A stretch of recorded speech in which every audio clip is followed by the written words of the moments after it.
হয়েছে এই বিষয়ে আরো বিস্তারিত জানাতে ঢাকা মেডিকেল কলেজ থেকে আমাদের সঙ্গে যুক্ত হয়েছেন সহকর্মী আরিফ হোসেন। আরিফ, জানাবে যে শিক্ষার্থীরা হল ছাড়তে শুরু করেছেন কিনা, তারা কি বলছেন এই আদেশ সম্পর্কে?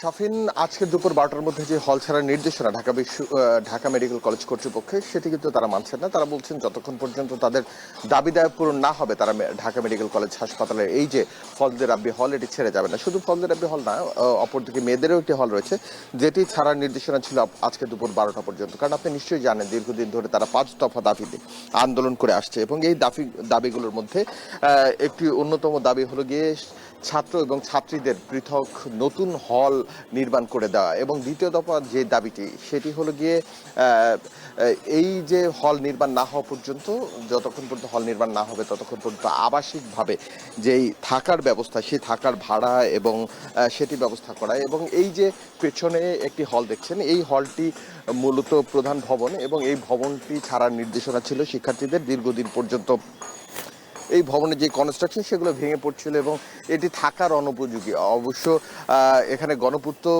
মন্ত্রণালয়ের ইঞ্জিনিয়ার এসে এই ভবনটি পরিত্যক্ত ঘোষণা করেছিলেন, কিন্তু শিক্ষার্থীরা সেই ভবনটি ছাড়তে চাচ্ছেন না। তারা বলছেন যতক্ষণ পর্যন্ত তাদের আবাসিক হলের দাবি পূরণ না হবে ততক্ষণ পর্যন্ত তারা এই হলগুলো ছাড়বেন না। এবং ছাত্র প্রতিনিধির মাধ্যমে এই হলের কার্যক্রম কতটুকু পর্যন্ত হয়েছে সেই জন্য পরিপূর্ণ দিক নির্দেশনা চান। এখন পর্যন্ত আমরা দেখেছি যে ঢাকা মেডিকেল কলেজ হাসপাতাল কর্তৃপক্ষ ইতিমধ্যেই তারা বৈঠকে বসছেন, তারা সিদ্ধান্ত দেবেন। এছাড়া আমরা দেখেছি অপরপক্ষে শিক্ষার্থীদের একটি টিম তারা বৈঠকে বসছেন।